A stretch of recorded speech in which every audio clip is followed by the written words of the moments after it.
Hello everyone, welcome to this Van Gogh workshop. I am so excited to show you guys this technique today.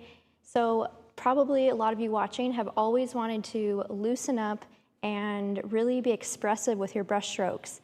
And I'm here to tell you to stop blending, and you should try this technique to start placing brush strokes like Van Gogh. And I've been so inspired by his art lately and kind of incorporate it into some of my work. So this painting here is a print of an original I've done recently, and this was inspired by so many different pieces of his and my own style together.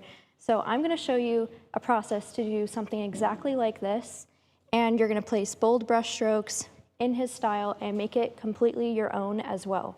So this is a super fun technique. We're going to jump straight into it. And I've been a professional artist for the last 10 years. My name is Dimitra Milan. And by the end of this workshop, you guys are going to learn how to loosen up and be really expressive with your brush strokes. So I promise that you'll just have so much freedom in this class and have a really great time painting. And you can always come back and rewatch this later. So we also have a free workbook that will be in the link below this video that you guys can access and get a step-by-step and the exact materials and tools that I'm using today. So I'm going to be using a lot of different things. The first thing is I'm going to start with a acrylic underpainting, because acrylics dry really fast and it's great to just get rid of the white of the canvas. So I'm going to be inspired by this photo here of this beautiful forest scene with some lavender fields, and yes, we'll just get started. And also I have Tanner here on the live chat, so you guys can put your questions in the chat, and he will also be asking me your questions throughout this workshop. Yeah, I'm super excited for this, and I can't wait to Van Gogh right into it. So, like I said before, I'm going to start with an acrylic underpainting. And I'm only just choosing a few colors, not going too crazy, and I'm kind of going loosely off of this image here. Now the whole point of this class is to be loose and whimsical and try to emulate and be inspired by Van Gogh's style and try to kind of do what he did. I've really studied his paintings a lot, and I have a few Van Gogh books, so I'll be showing you this one a little bit later. This is called Vincent's Gardens, and yeah, I've looked at a lot of his paintings and tried to really see like inside his mind, like how did he place those brush strokes, what were the colors underneath, and we're also going to talk about how to mix optically on the canvas instead of just mixing colors on your palette.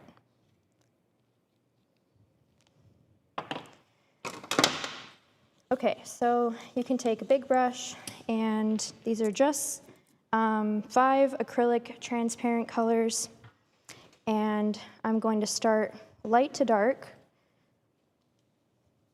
and just map out the composition a little bit. So this part is just super quick, and it's just to get a base down.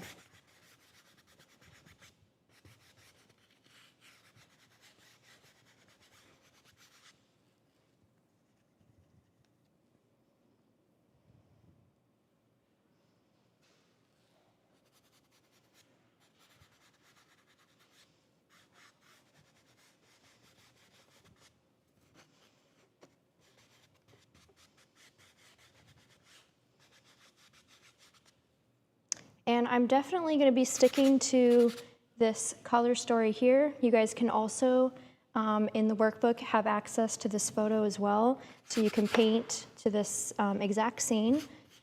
And I'm going to be doing a gold and purple color story, and it's just a really great complementary combo. So yeah, I'm just going to stick with those colors.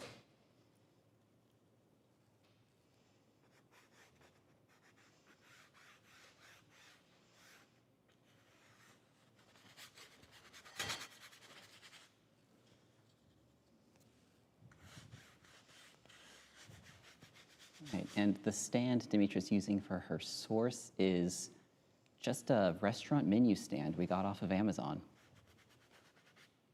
Very useful. And she's using our 2-inch chip brush from the Fearless set for the people that are asking. Yes, this is a great must-have brush.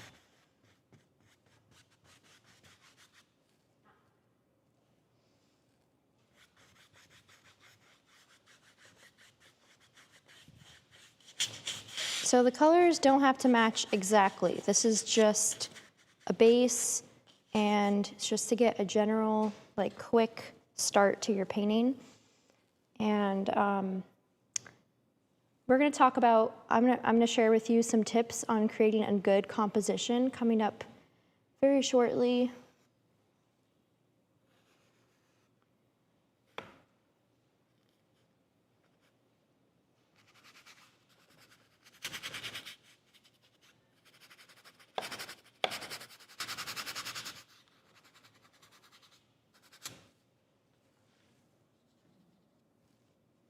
I think starting with a big brush like this automatically helps you loosen up and not take it so serious. So you can get so many big different brush strokes with this brush, and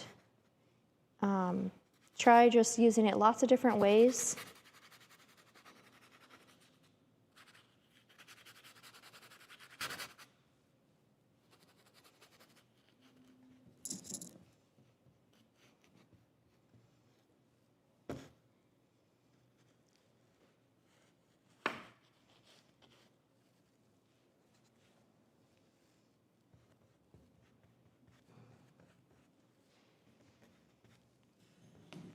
So in this stage, you're basically getting all the white gone, pretty much. And you want to get all your midtones in. So I've just done that quick stain, and now I'm going back in and getting a little bit of the darks. It'll just be easier for the next layers that we add. So after this, I'm going to move into oil paint, let this dry a little bit. And then I will also be adding oil pastels. So this is a 3-part process squeezed into an hour and a half. So we'll see. The pressure is on for Dimitra in this one. Yeah. But it'll be a lot of fun. You guys can, of course, take your time with this.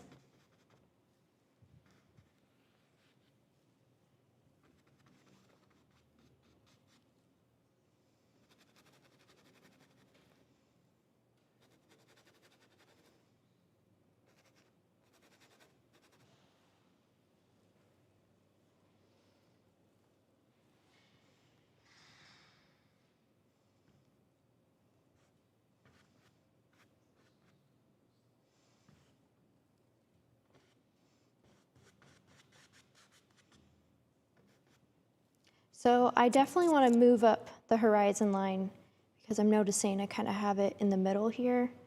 So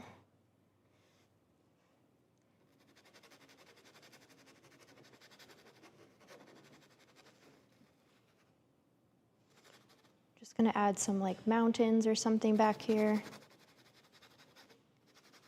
And again, this is supposed to be expressive and more whimsical, so you can loosely go off of this picture and kind of create your own landscape. You don't have to stick to everything in the photo.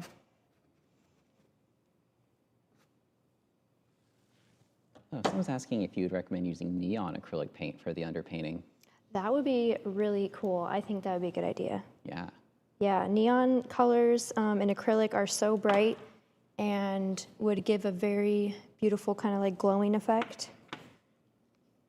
So yeah, whatever colors you guys want.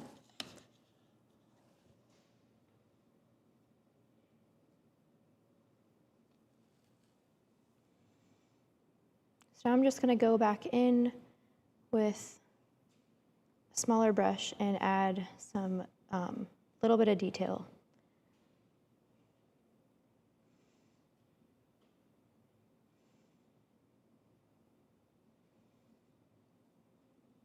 And I feel like this kind of shows off the strength of acrylic paints, because, I mean, not that long, like less than, what, 6 minutes ago, that was a white canvas, and now it's completely covered already.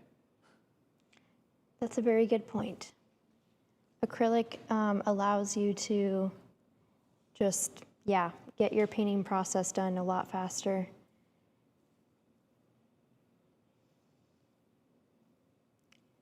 And I usually prefer to work in oils, but anytime I have a time constraint, I will definitely do acrylics first.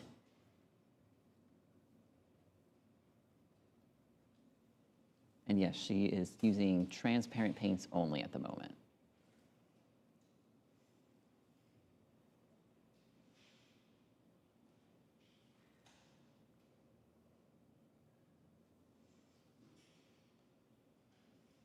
So I'm not really concerned about, you know, like the Van Gogh style as of yet. This is just, I'm like looking at this and looking at the darks and lights and trying to just get that blocked in. So all the little brush strokes and the fun kind of Van Gogh style will be added in the next layer.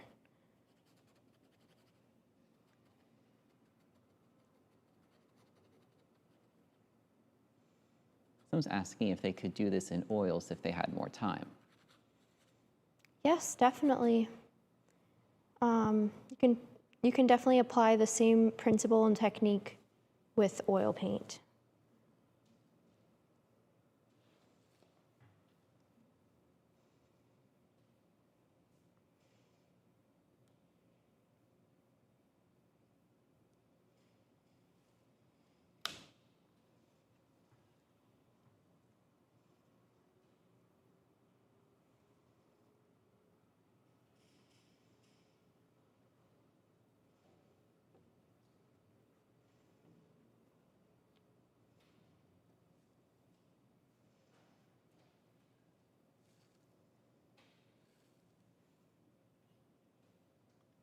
So as it's kind of fading back into the horizon, you want your trees to get smaller, and just keep that in mind so that you give your painting a lot of depth.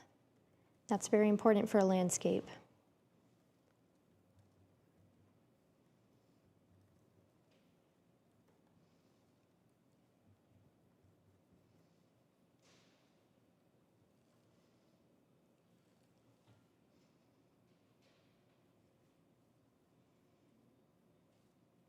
Someone's wondering if you ever start a painting with a sketch, or do you always start with drips and transparents? I'll do both. I actually love working with a sketch, especially if I'm doing portraits or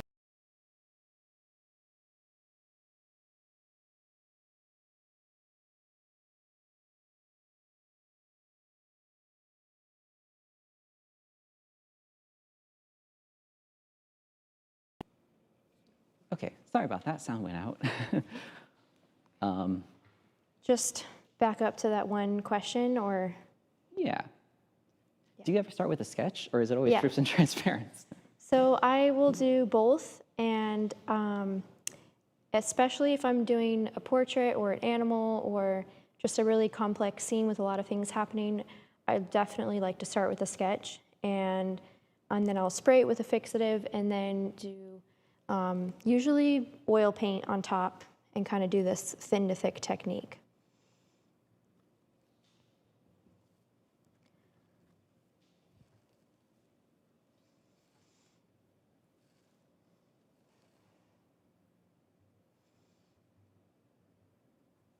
So I am adding kind of in these like darker patches here in the foreground. I'm trying to purposely add things in a more like directional mark making way with my brush strokes. So leaving the brush strokes not blending that much, just kind of placing a brush stroke and then letting it be. So you can start to do that.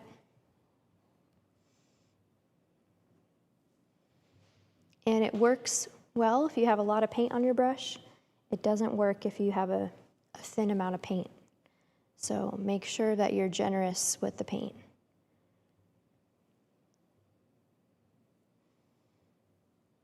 And I'm just looking at all these little patches of shadows, and I want to make this path stand out a little bit. So a landscape composition, there's a lot of different ways you can go about it, but there are a few rules, and I'm going to get into that soon with some slides, just give you guys some tips. But basically, you just want to keep leading the eye around, and you really have to be careful about the viewer feeling boxed in with the landscape, so you want room to breathe and kind of escape. You have to go deep into the painting. So a lot of times I'll see like artists want to do a forest, and then it's just this like whole block of trees, and there's no path into the background, or there's no way to really get through the painting, so it just feels very closed off. So make sure that you have some sky showing and some light peeking through, and then adding a path I think always helps, so that it feels inviting, and subconsciously the viewers wanting to like step into the painting more.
And some questions. She's only using water to water down her paint. No medium or anything else, just water. All right, and answered so many questions about the stand her source is on. It's not an iPad, it's just a printed out picture on a menu stand actually. Here, I can send a link to something similar to it on Amazon. I don't know if it's the exact one we got. We got it a while ago, but it's just a menu stand. Pretty cheap. And if you like working from printed out sources, it's a pretty good hack.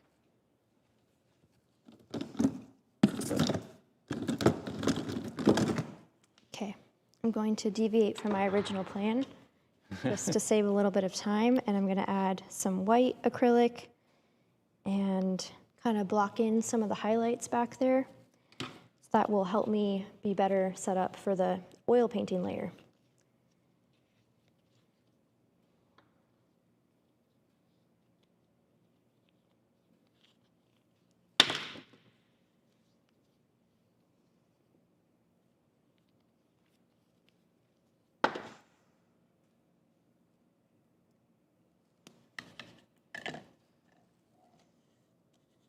Oh, I just realized I don't have any paper towels, but that's okay.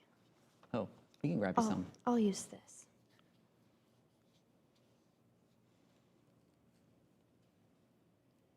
So I want to work on the sky a little bit because this just feels a bit thin and chaotic, and I think just adding an opaque layer in acrylic will help me in the next layer. So this is just not really mixing any water with my paint, just the white and a few of the transparent colors.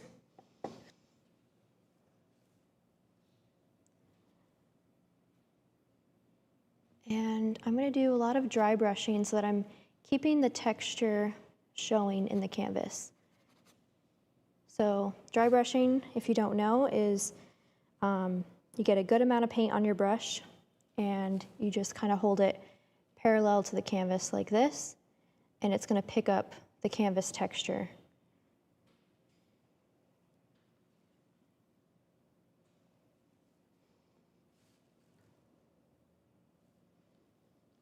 For the people asking, she's using our brand of acrylic paint. I'm sending a link in the chat now to all our acrylic paints. Yes, that's all the paint she's using at the moment.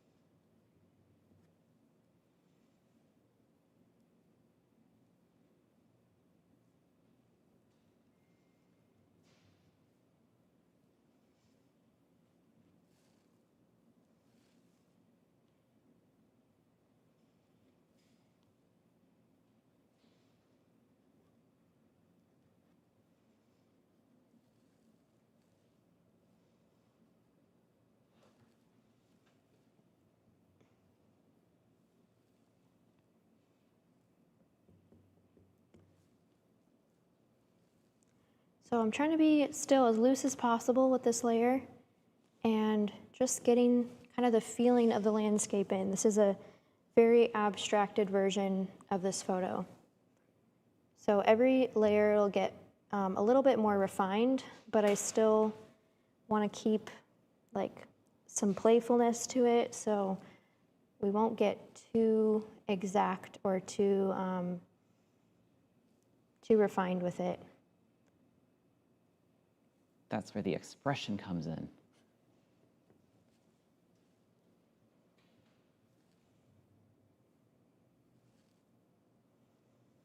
Some people in the chat are saying it's looking great already, which I agree. Thank you.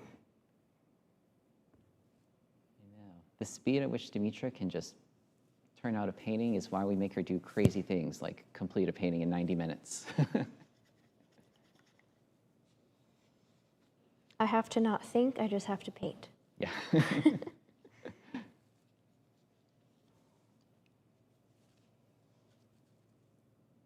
And yes, she's using a filbert right now. It's one of the brushes in our Fearless set. I can't remember the exact name of it off the top of my head. Eye of the Tiger, I think, something like that. But it is a filbert.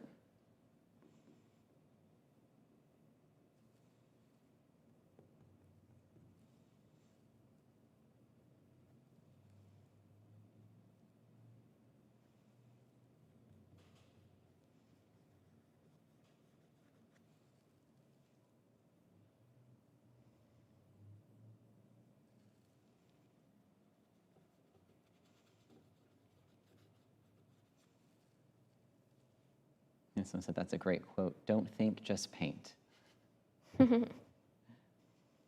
Yes, it will solve a lot of problems while painting.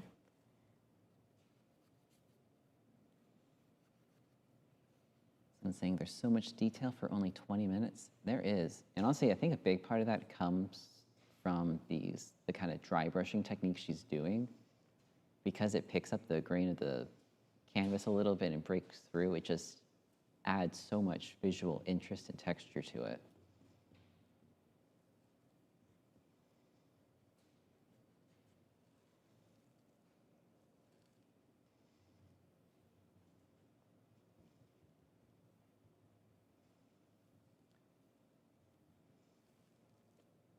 All right, I will be almost done with this layer, and then we'll let it dry a little bit, because the majority of this painting will really come together with oil paint.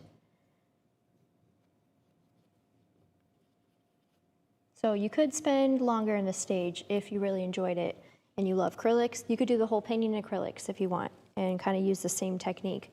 If you were to do that, I would get a lot more acrylic paint out. I'm only using a super basic set right now.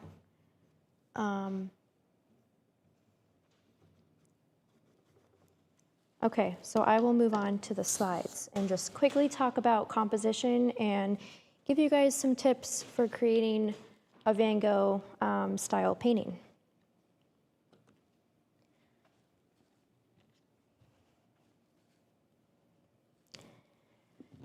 Okay, so I mentioned before what makes a really good landscape is leading the eye around, and you can look at and refer to the golden ratio if composition is something you struggle with. Some artists just have a naturally good composition. Like, we all have this feeling within us when we're painting. We know sometimes something will feel right or something will feel off, and that's because we all have this sense of the golden ratio, or there's another word for it. What is it? Golden ratio, rule of thirds. Yeah. So basically, everything that you see in the natural world is a 1 to 1.6 ratio. And it's really, really interesting if you dive into the science of that. But it really applies to good painting, good composition in paintings. So you can, if you really want to get into it, you can put that overlaid over your painting if you want, or your source. But a lot of times it'll just happen naturally. So if you basically just think about the rule of thirds, so dividing your painting into 3 sections, and if you have something kind of line up with this third of the canvas, and then this third of the canvas, and then also horizontally. So if your horizon line kind of falls on this plane right here or down here, that's going to be very pleasing to the eye. So anything that's like symmetrical or in the middle is going to feel really off to us and just, not feel right. So those paintings are harder to sell. So if you want to create more sellable artwork, then really pay attention to this. So building a color story is also very crucial, very important to creating a good landscape painting and a good painting in general. So choosing that ahead of time will help you guys, especially if you're someone who just loves all the colors and your paintings might turn into a big rainbow. It's really great to choose a color story ahead of time. So sometimes that just starts with the source that you choose. So this source has a lot of golden light and purple, kind of bluish tones. So it's a great purple and gold color story. And you can see this painting right here is also going off of that. I love all the colors in that. Sometimes playing off of it, so switching the colors slightly, is how you can create a more unique edge to it, or make it more your own. So you don't have to stick to strictly purple and yellow colors, but kind of adding some of this lime green that feels like a yellow, or peachy tones, shifting the colors a little bit will create a more interesting painting. So it really sets the mood of your painting. So don't take this lightly. Just think about if you want like a morning feeling landscape, or an evening or afternoon. You can do a blue and orange color story, or a red and green. So those 3 bases are really like the foundation of what I'm talking about, and then you can kind of make up your own from there, or add to it. So something that we will get into next with the oil paint and the pastels is what's called optical color mixing. So that is not necessarily mixing the right shade that you want on your palette, but mixing it on your painting, where you place 2 colors next to each other. So far away, it will read as the color that you intended, and up close, it'll just create this very, I don't know, like, it has like a vibration to it. Like, both colors are, I don't know how to explain that, but basically this picture here really explains it well. So far away, that reads as like a green color, and then up close, it's like moving a lot, where you have the blue and yellow next to each other. So this is what Van Gogh did a lot with his paintings, and just overall this impressionist style of artwork. They did a lot of optical mixing on the canvas. So I would encourage you guys to give that a try, and try not to mix too much like finding that perfect shade on your palette and just explore mixing different colors or putting different colors next to each other. So that's going to create a very interesting look. And then lastly, you can, again, if you study his paintings, and there's a lot of great books out there. This one is one I picked up recently, and it shows really detailed pictures of his artwork. You can see how his marks are very expressive, and they go with the form of what he was painting. So the grass, for example, is going in these straight kind of lines. The flowers are more like a dot that's turned or kind of placed in like a circular feeling brushstroke. So you want to pay attention to the movement of your brushstrokes, and that's captured when you just place your paint and leave it alone and not blend. So that's really important for this whole technique. If you want your paintings to kind of have that essence of that impressionist feel to it, then you can just really have fun with this and play around with the movement of your marks. And think of your paint as leaving your mark on the canvas. So it's not just like using a pastel and like leaving the marks. That's easy to do, but also apply that same principle to your paint. Okay, we'll start the oil painting.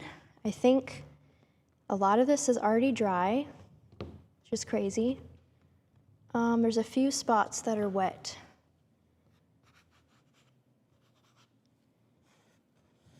But I think I can work around those wet spots. So ideally, let your painting completely dry before you move on to oil. And then you can use this acrylic underpainting to your advantage. Some people are wondering what the name of that book is. This one's called Vincent's Gardens. Vincent's Gardens. By Thames and Hudson. Yeah. I have another Van Gogh book that's like this thick. That's the complete collection of all of his art, and that one's really, really good. It's expensive, but that one's by Taschen. I think that's how you call it, that brand. So they make a lot of really cool artist books. Also, the chat let us know the word we were trying to think of was Fibonacci. Yes, that's what it was. Yeah. Okay. I knew it was like some big word. Yeah. I just couldn't. Yeah. All right, so I have a pretty balanced palette of like all the colors here, and I'm gonna mix some of this medium Gogh into my paint because it'll help the paint dry faster. And I may need help opening this, unfortunately. I got you. Sorry. Face reveal. Oh my gosh. Yeah, it's really stuck. If we have to get a third person. There's other Gogh kits over there, but. Well, now it's personal. See, we're giving the paint time to dry. Yeah. It's actually good. Okay, yeah. So now this is just embarrassing then. No, it's good that we're giving the paint time to dry. I think it's, oh my gosh, it's like tilted. Here, the lid is, got it. Thank you. Okay. So sometimes I pour this just directly on the palette, but it's very liquidy, so if you have a little cup for it, that's best. And then I have a solvent here and to clean the brushes. So again, I'll start with a bigger brush. And I also might be sitting down for this part just to get more detailed, get in the zone for it. Okay, it's almost completely dry. I will avoid the thicker spots. So the next stage to this process is glazing your painting. And what that means is just taking transparent colors and mixing it with this glazing medium. And yeah, just kind of going over an area, and it's going to stain that area and kind of make it more unified. So I want to make sure that all the darks are in there, because anytime you go to paint, I think it's important to kind of see your painting in these layers, and having a lot of this as the underpainting, you need this darker base to add all these little highlights on top of it. So in order for those highlights to stand out, it needs that darker base. So I'm gonna just start glazing, and let's start with the background. Some people are wondering how you know when you're ready to go to oil from your acrylic underpainting. You know, it's different for every artist. And I think it depends on how much you enjoy the process. So some people really enjoy acrylics, and you can go very far with it to where your painting feels almost finished. I don't love acrylics that much, and so I don't really spend a lot of time with it. And I kind of do like the bare minimum for what I need.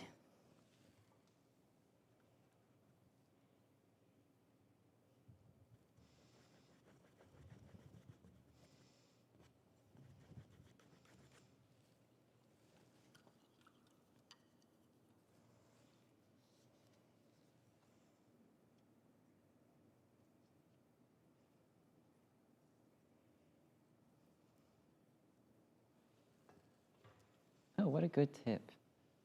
Judy Summers says, wipe the bottle cap with some Gamsol before recapping to prevent the cap from getting stuck, in terms of the gal kid.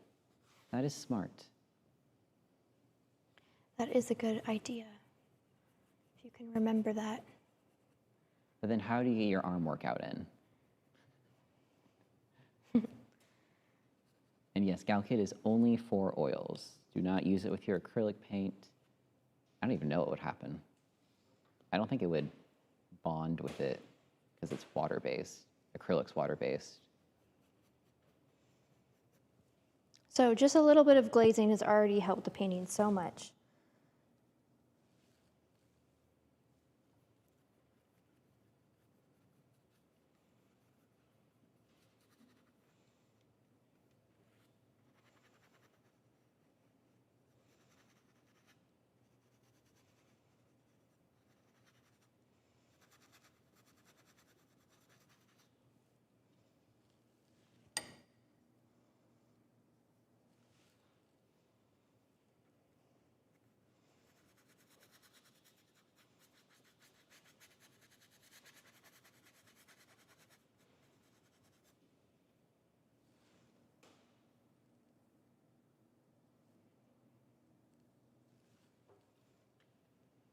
Someone's wondering if you're using cool colors to glaze first.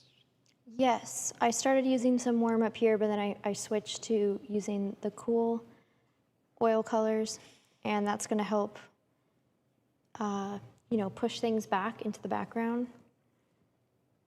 And I'm also just focusing on, like, thinking about the base of the trees. A lot of times your trees might feel like they're floating, and by adding a darker base to it, it's going to ground them better. So this step is very important. And the painting might feel a little bit dark for you, like darker than you want it, but it's a crucial step because you need that dark layer first.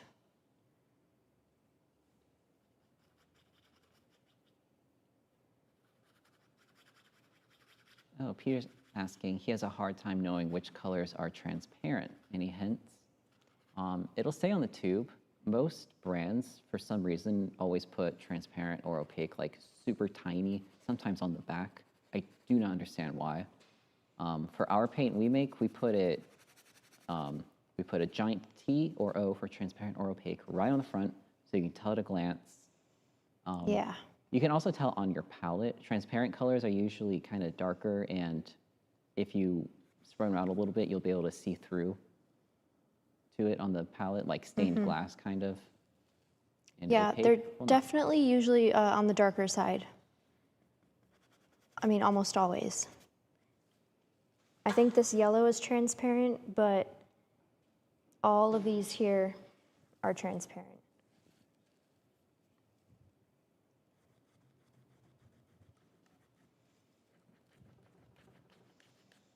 So if you're not sure how dark you need to go, you can squint your eyes at the source, squint your eyes at the paintings, step back from it, and just don't be afraid to add that contrast.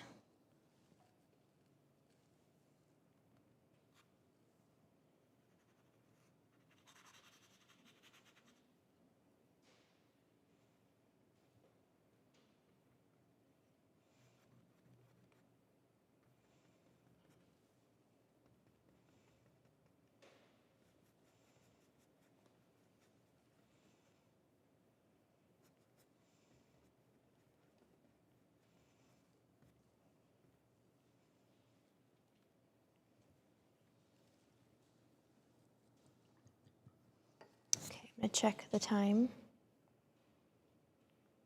Okay, You're doing good. well, I don't know. I think I need more time for this. No, you got this. Okay, I'm gonna do a little bit more glazing and then I have to move on. So, yeah, now I'm gonna switch to some brighter colors. People are asking if you've used black at all, and I don't think you have. No, I don't have black on my palette. I'm using Prussian blue, which is really, really dark. And when I mix it with other transparent colors or complements, it will kind of look like black. So that's usually what I do if I want a black color. I just think it looks a lot more rich, and I don't know, I just don't love painting with black by itself. How often do you ever use black paint, like from the tube? Pretty much never. Yeah. I mean, I do have it on my palette, but I always mix it into something.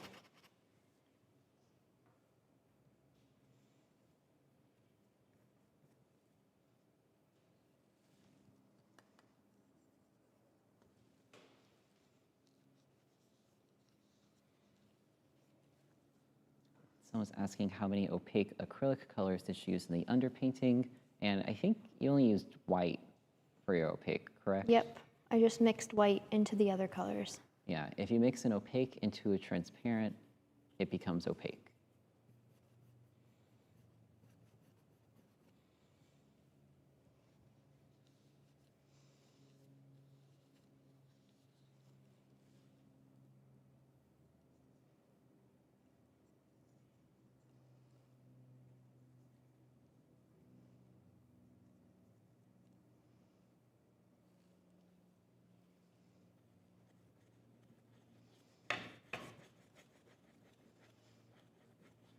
Someone's asking, so glazing means oils plus Galkid? Yes, but it can also mean, glazing just means putting a transparent color over something. So you can glaze with pretty much any transparent paint medium. Like you could glaze with acrylics or whatever. So far, this has all been glazing.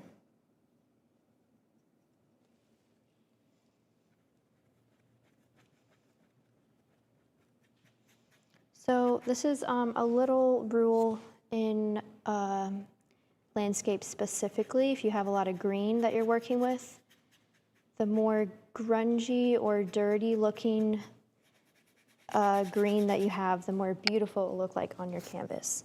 So for this kind of warm green that I'm mixing, this is sap green out of the tube, which is pretty, but if you just use that plain by itself, it can be just a little too bright and kind of garish looking.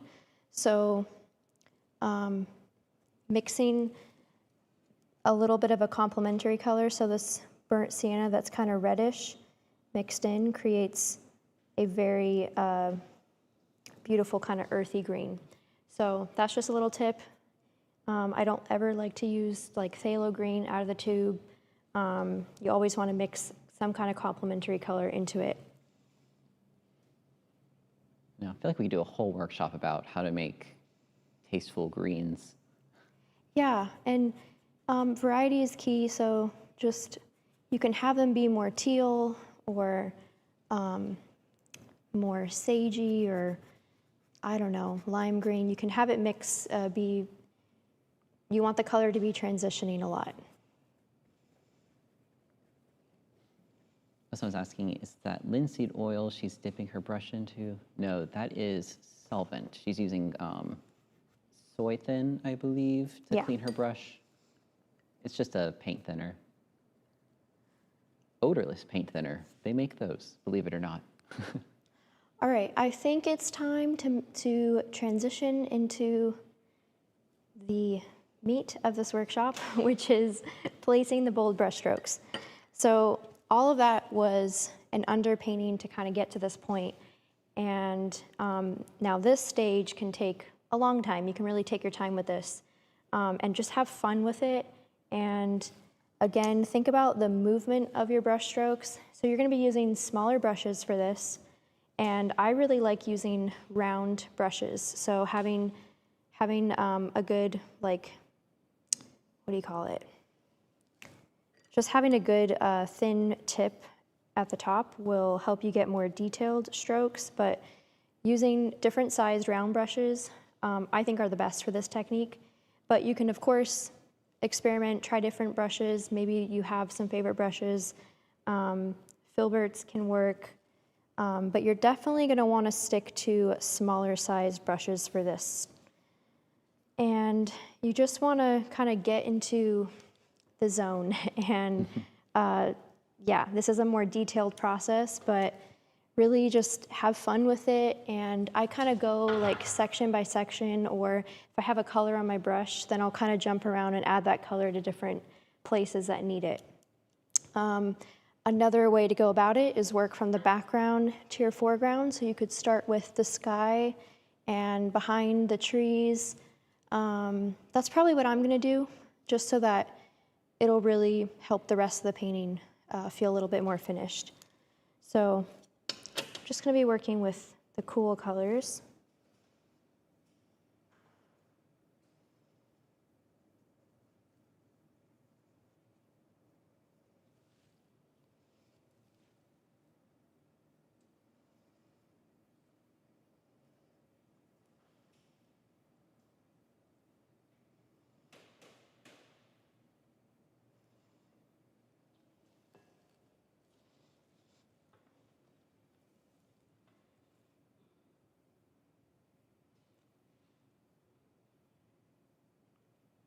Now we see Dimitra enter the zone.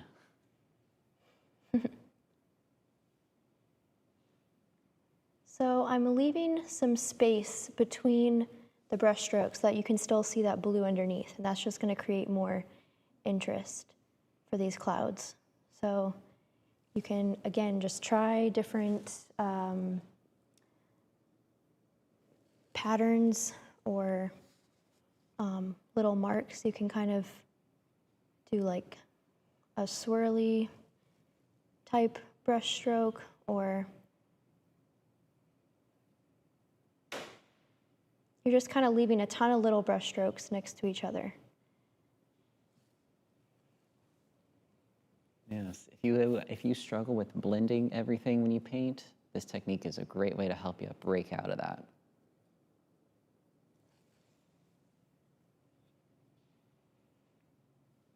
And you do have to exaggerate the color a bit and kind of make up, like with the mixing optically, I'm adding this kind of reddish brown color next to the blue. And so far away, it kind of looks grayish here, but up close, it has some movement and contrast to it.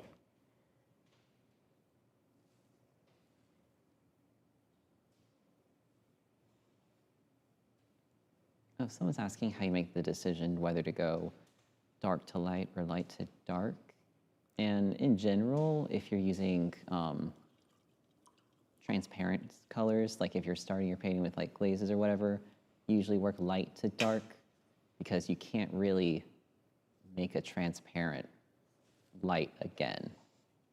And if you're working with opaque colors, then you usually go dark to light because it's easier to brighten something than to make it dark again with opaque paints.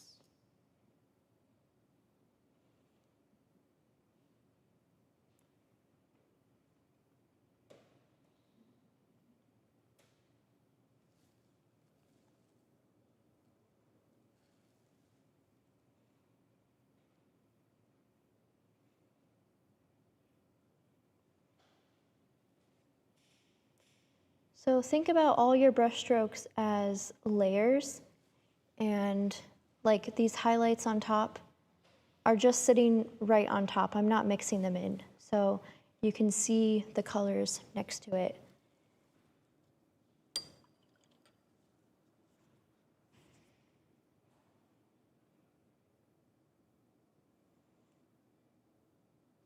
And for this style of painting, you can do this, you know, you can do like 3 layers of this technique and create a lot of interesting brush strokes and depth to it. So this is just like you're seeing the first layer of this painting.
So right here, you can really see how the glazing layer of that kind of burnt sienna color is helping me as I lay these kind of orange, yellow, opaque brush strokes on top.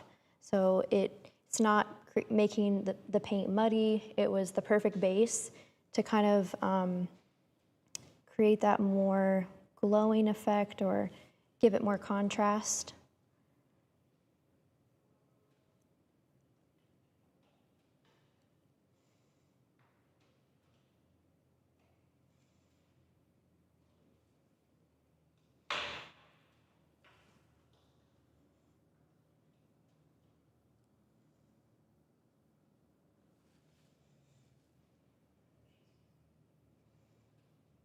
So usually with this technique, if you want to break it down to be a little bit more simplified, you can do like a once over with your bigger round brush to get those bigger like base brush strokes. And then either after this is dry, or if you want to just, continue painting carefully, you can take the smaller round brush and place more, thinner, detailed strokes on top.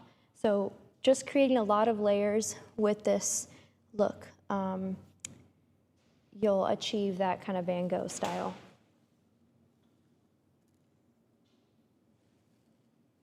Some people are wondering about like mixing on the canvas versus mixing on the palette, if she'd only do one or the other, whatnot. So I am still mixing colors. I'm not just gonna not mix any colors. So I do have, you can see a lot of different shades here. But in like this area, I'm breaking it down to, I don't know, I guess be a little bit more simplified or playful, like, okay, that's yellow, that's orange, this is purple. So having purple strokes, yellow, orange, having it just kind of transition instead of mixing that exact shade and kind of applying it everywhere, if that makes sense. So it's more like how you're placing your brush strokes and which colors are next to each other.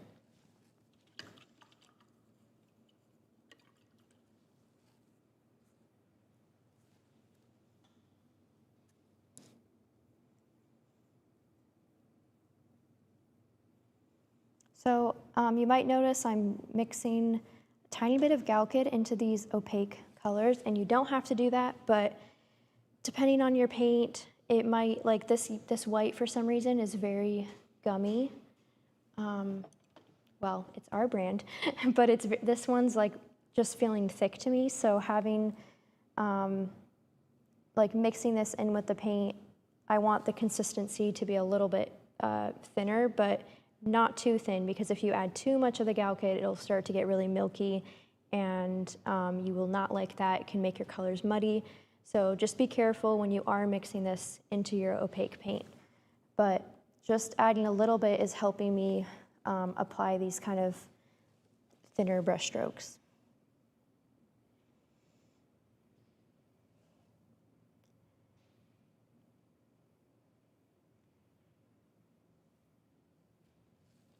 Wow, it's so fun seeing this like come together.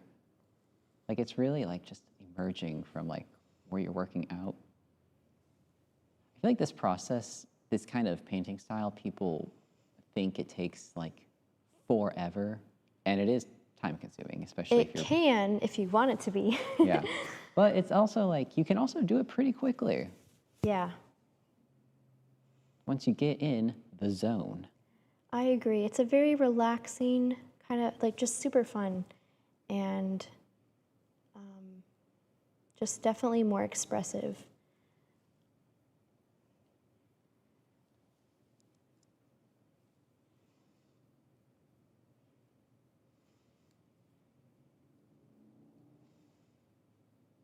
So every brush can create, lots of different types of marks. You can see this cloud is starting to be kind of swirly. Just have fun with it. You can just kind of go off your imagination a bit too.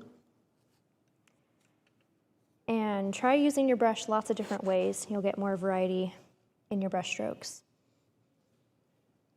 And so far, this is all cool colors, so should be receding into the background. And yep, I'm just gonna keep adding this sunlight kind of peeking through.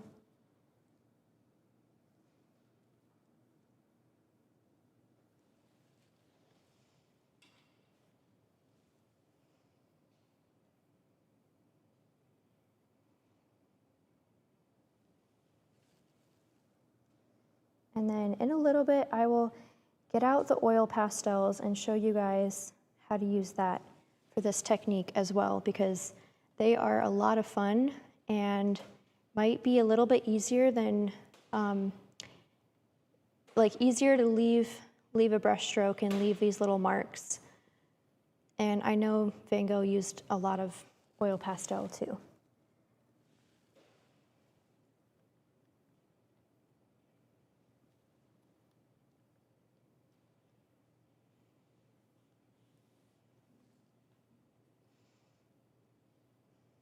Someone's saying they struggle with finding good brushes, and if we have any recommendations, well, I might be biased, but I'll send a link to where you can look at our brushes that we sell, and they're great.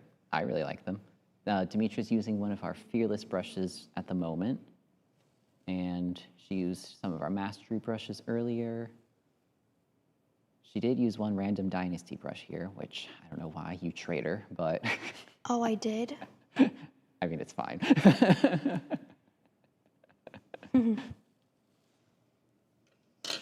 this one right here? Yeah. I haven't used it yet.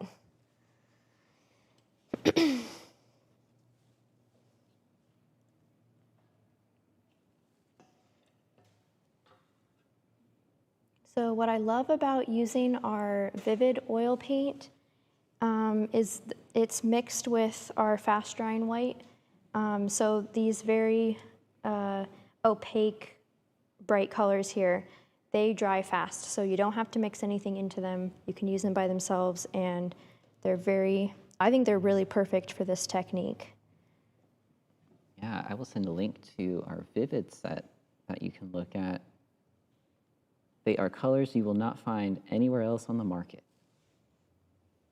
Ellie worked super hard formulating them. I think, what, 2 years or something she spent on Oh my those? gosh, such a long time.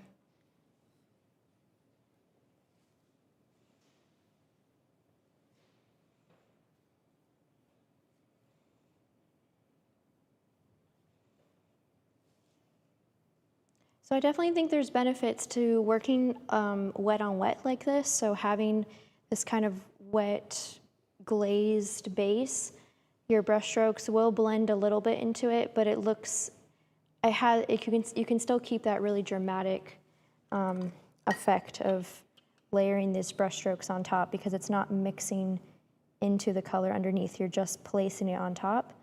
So I think if you wanted to do this in the same way I'm doing it all at once and not letting it dry too much, you can.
So I'm saying Van Gogh used his paint straight out of the tube as well. Do you recommend that?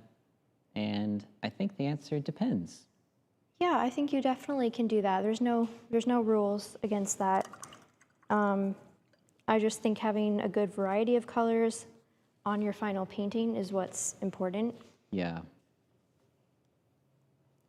So right here, I wanted to draw our eye to that little, like the sun peeking through. So adding little tiny brush strokes and lots of bright popping colors here is how I'm trying to do that.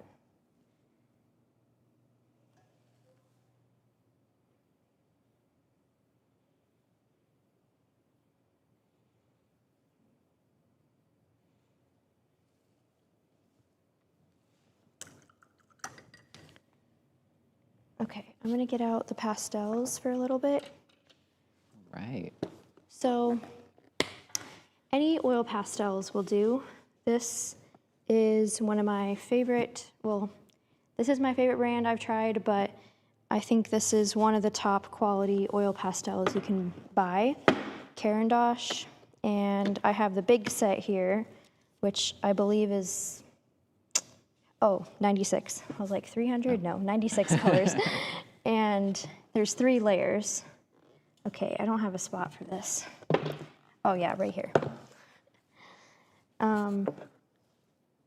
So a lot of nice colors to work with. And I'll just show you quickly.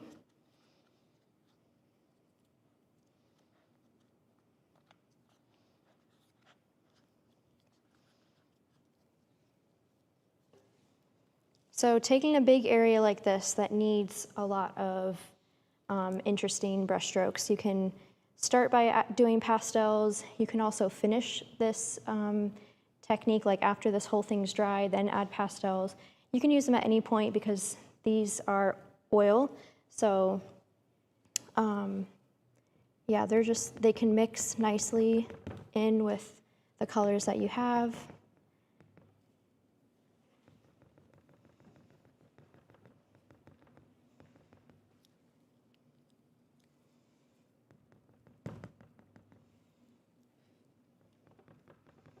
So I think I need to go brighter with the color.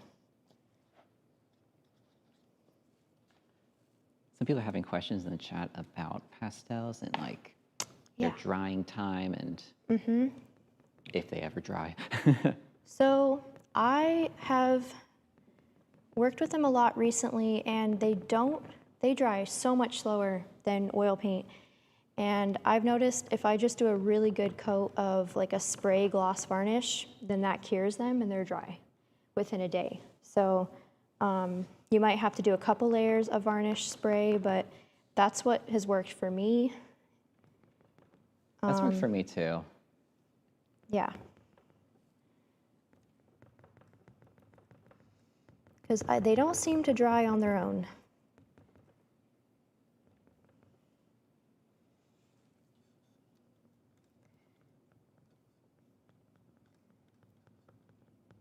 Oh, and some people are wondering if you could then go back and paint on top of the pastels. Yes, definitely.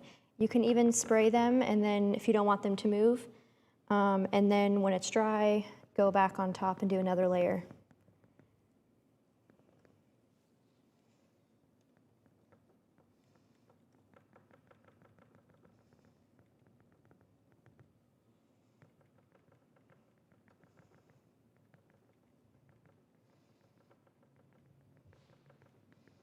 So with this technique and kind of making it your own, you have to find what marks feel right for you, and you just gotta just kind of let go and have fun with it. And this is gonna get you guys to loosen up, but it does help standing so that you're not feeling too controlled with it.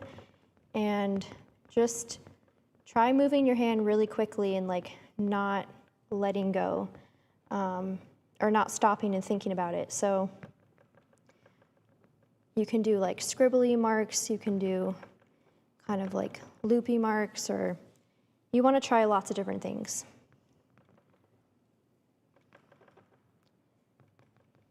And layering the pastels, just like the paint, will give it that contrast. People are wondering kind of varnish recommendations you have. Well, not really. I just use, I don't know, I've used this one for years and I haven't really tried it too much else. I do like Gamvar, I think is what it's called, by Gamblin. And that one is like odorless, but that's a brush-on varnish. For spray, I like Winsor Newton. I just use that a lot, and it's always worked for me. Yeah, Winsor & Newton has never done me wrong.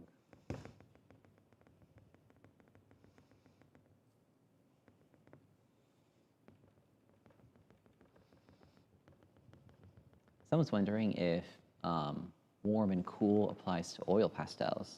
You know, I think it does, but I'm not paying attention to that with the pastels. It's just too hard. I don't think it's, okay, like this one says ultramarine, but there's so many colors here that we don't have in like oil tubes, so that I wouldn't know. So like the main ones, like lemon yellow, I know will recede. Yellow ochre will come forward.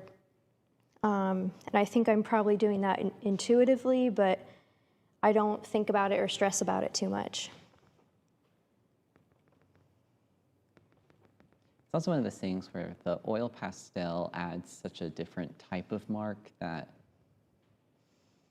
it can kind of tend to just come forward anyways just because of that. Like temperature-wise, maybe not, but the different textures and stuff will just make it kind of pop anyways.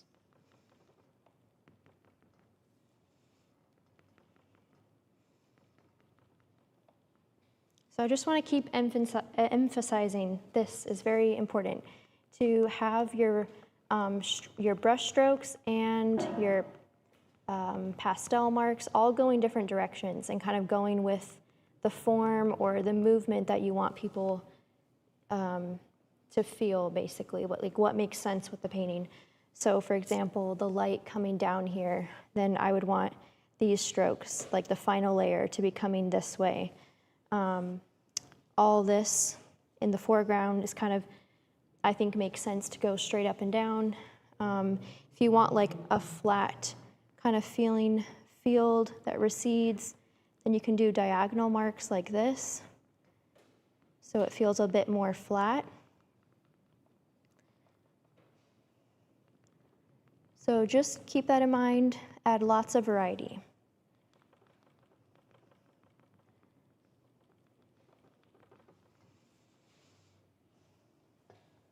Yeah, I feel like variety is the biggest takeaway from this. Like, if you think you have enough variety, add more.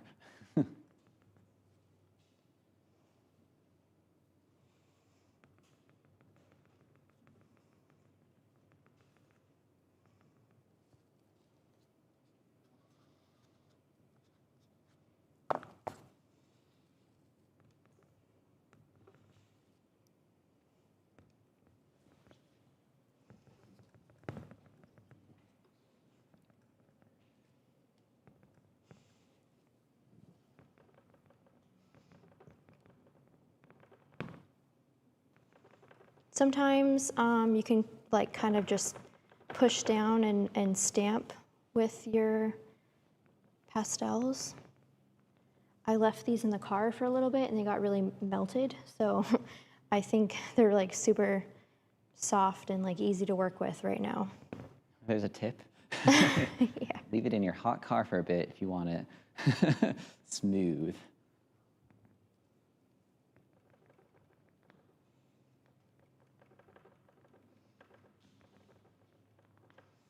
I think this area though really shows like how important it is to have that dark underneath so that your strokes on top will really come forward. And it just gives your painting more depth to it.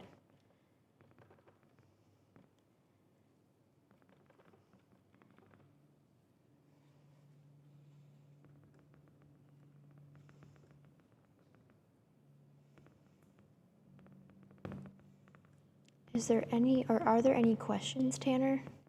Yeah, some people are wondering, how do you know when to stop? Like, can you put too many marks on top of this?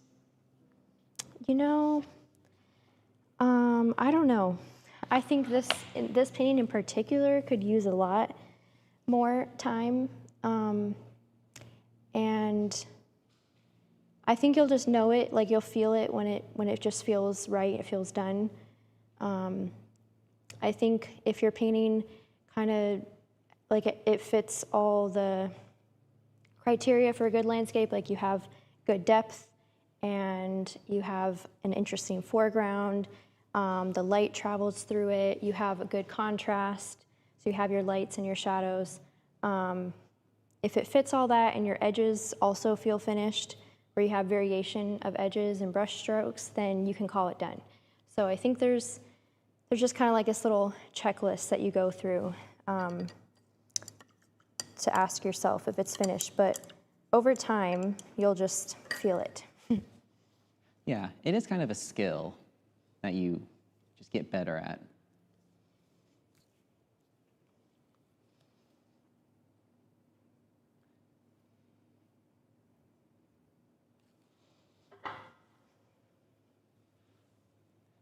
Some people are asking if you spray your oil pastel with varnish, can you then paint on it again? And Yes, you can. You can.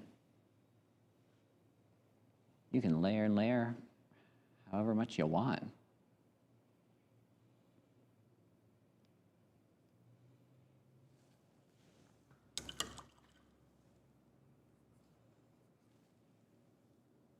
So I'm saying it's very obvious now why Dimitra used rich, dark colors in the underpainting. Yes. Yes, this is actually a really good example of why you kind of work dark to light. Because it really just, it makes those lighter values and colors just pop so much more. Yes. Like trying to do this the other way around is, well, that would be maddening. Trying to like get the darks in between all the, I don't even know how you could do it.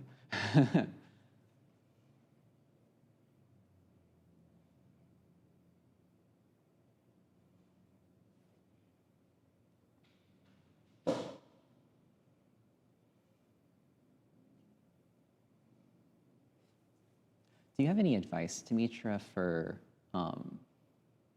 like choosing, like being expressive with your color choice? Like for people that are maybe struggle with that? Yeah, I think, well, one, this technique will probably really push you to mix more colors and be more expressive and just have a big variety. And if you ahead of time like you choose a color story, but then within that color story, like I chose purple and gold. But if you look at my palette, I have all the colors out. It's a full rainbow. So I think a lot of times artists, when they go into it, they think of that color story and then they only put out a few colors and they're very limited. And you'll just end up with, it'll be frustrating to mix color and it'll be boring and you have the same colors everywhere. So I have all the color families out and I'm mixing all these colors together to create good purples and golds. There is a lot of like blue and orange, but it all kind of is still within that gold and purple color story. So I think if you just force yourself to put all the colors on the palette and you're constantly shifting your values every time you kind of place down a brush stroke, don't go back to the same pile of paint, start something new, then that will help you.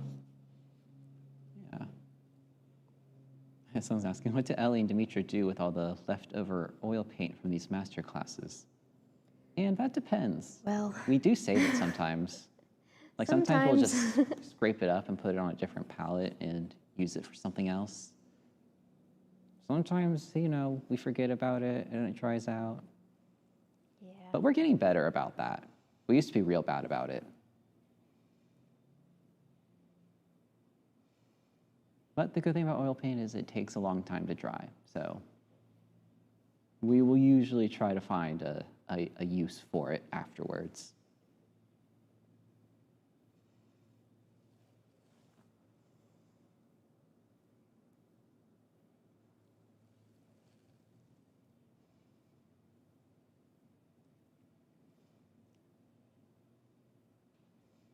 Someone's asking if you've ever tried making these kinds of marks with a larger brush. Yeah, and you can definitely do that and kind of make it your own that way. So Yeah, that's actually a really good way to kind of put your own spin on this, is to experiment with different types of brushes and definitely. palette knife or anything you can make a mark with.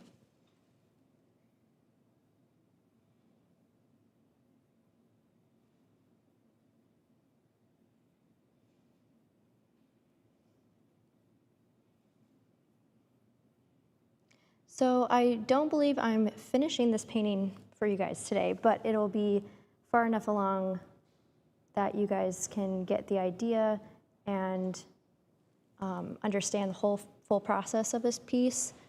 But in order for this to feel totally finished, I would spend at least a few more hours and a few more layers doing this. Well, you've gotten many compliments on it so far in the chat. Thank you.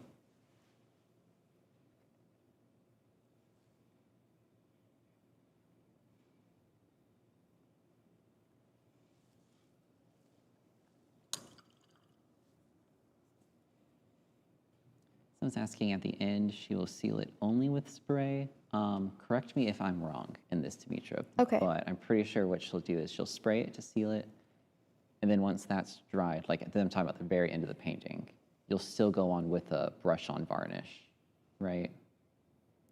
I would just spray it with just a varnish spray, and then probably not do a brush on. Okay.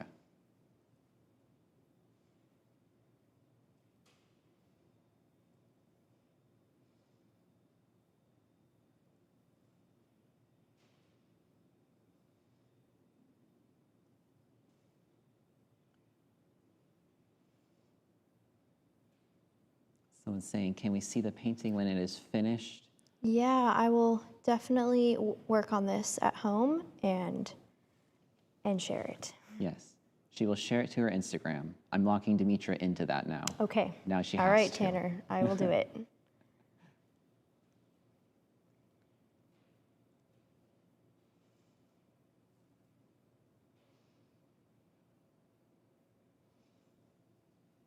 Someone's asking if you plan to put brushstrokes on the trees, which I think is also an interesting question of like, do you put these marks everywhere, or do you choose some spaces to kind of just leave the underpainting? That's a really good question. And that's where you can make it more your own style. And I'm definitely planning to do more in the trees. Like, I didn't even get to this side really.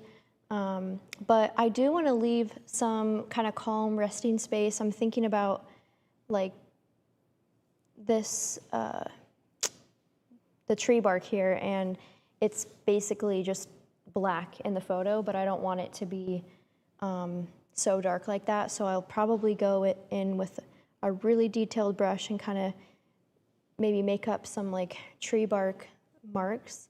But I do want to create some more calming resting space for sure.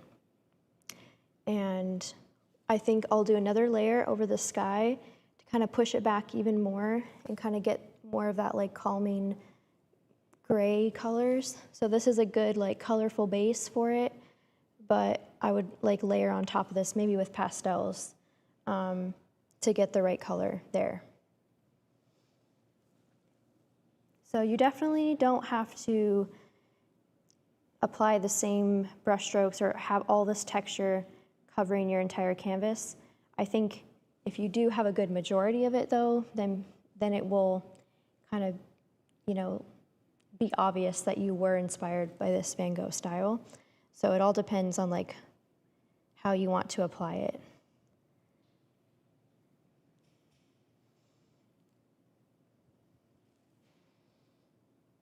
And this is also a technique that is taught in the mastery program in a little bit of a different way, so it's a little bit of a different approach, but learning how to do this kind of directional mark making to build a painting is a really good way to just build your skills. Even if this isn't a style of painting you necessarily want to do all your work in, knowing how to do it can really help you in developing your own style. Definitely. And just being more expressive with your voice and like leaving your brush strokes. I think so many artists struggle with blending or over painting something, or maybe their colors just turn muddy eventually. So this will help you break out of that and kind of see a new way of painting. This is a very dramatic version of leaving your brush stroke showing, but there's so many different like ways you can apply this into your own work. Yeah, and if you have really enjoyed this technique and want to learn more, then you should definitely check out the mastery program. And it's just our one-year course that we put so much focus and time on, and have literally filled it with all the techniques that my mom and I know. So this technique and so many others you'll learn in the mastery program. And yes, it's just a very, very in-depth, life-changing experience. And we really focus a lot on like what I was talking about today, working in layers, and how you saw this painting come to life through many different stages and layers, working the whole piece at once. That's like the foundation and core of what we teach and how we help artists get so skilled so fast, help them become so skilled. So it's by working in this kind of layering technique. Yeah, like it's not just because Dimitra is magical, she's able to do this painting in less than 90 minutes. It's part of it, but it's using techniques that, you know, anyone can learn. Once you learn it, you know, then you can create crazy good paintings like this in less than 90 minutes. There are actually some speed paintings in there Yeah, that yeah. you have to complete in like 2 hours or less.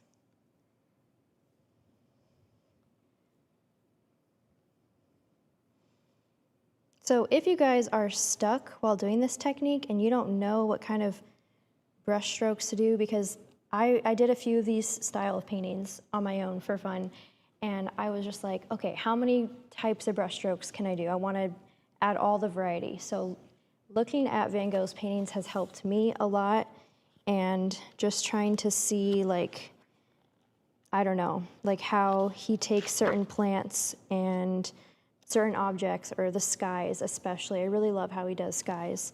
And if you want like a more calming sky, you can see some of his paintings, he does leave big brush strokes. So someone was asking, can you do this technique with bigger brush strokes? And you definitely can. Some of it looks more like pointillism. So he probably used like a very small brush, or I don't know, pastels only, I don't know. But you can definitely just, I love like on this painting, all the little kind of squiggly S shapes he makes for bushes. And I've noticed he's done that with like cypress trees. So yes, just looking at his art more, it'll definitely inspire you guys to give his technique a try and be more expressive with your brush strokes. Okay, I have a couple more minutes, so I'm gonna keep painting. I could keep going on this for hours, by the way. But I can't be live for hours. That's true. We have to go home to our families at some point. So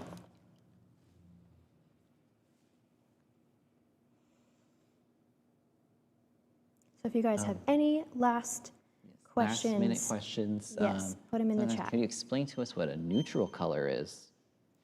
A neutral color, well, I would say there's a few different definitions of that. So if you're talking about like warms and cools, so like I have warm paint here, cool paint here. When you mix both, like if you mix these two sides together, then it creates a neutralized oil paint that doesn't move. So right now, all the warm colors I've put on the canvas are coming towards us, and then all the cools are moving away into the background. So when you mix them, you're just kind of neutralizing that effect, and they're not gonna move. And so acrylic paint doesn't have that going on in the structure of the paint, so they're all pretty much like neutralized, like they're all flat on the canvas. That's why oil paint has so much life to it, because it really does move in the actual like structure of the pigments. But then neutral colors can mean just like grays, tans, creamy whites, just more like, neutral colors. Like all the colors we decorate in our house right now. Yeah. So this is a very bright, colorful palette, and there's not a ton of neutrals in my painting right now, but that's something that I do want to add in the next layer. So in the sky here, just to kind of tone it down, I'm going to add some more grays, some more like earthy colors to it. Someone's asking if this can be achieved with just acrylics. Yeah, you can definitely do this with acrylics. You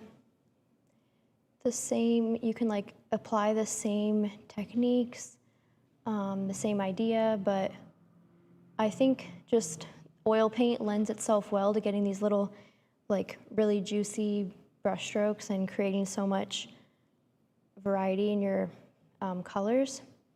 Yeah. And oil paint has you can like has better color temperature control with oil paint. I have such a hard time like mixing with acrylics. It's just, I don't have a lot of acrylic paint, so maybe that's why, but yeah, I definitely prefer oil paint. All right, and Dimitra, we have reached the end. Okay, all right, I could definitely keep going, but I will definitely share this when it's finished. I had so much fun painting with you all today, and I hope you guys really enjoy this. And just remember that there is a free worksheet included in the link below of all the supplies I used and kind of a step-by-step process of what I did. So you guys can rewatch this and paint along. Thank you guys for joining, and I'll see you in the next workshop.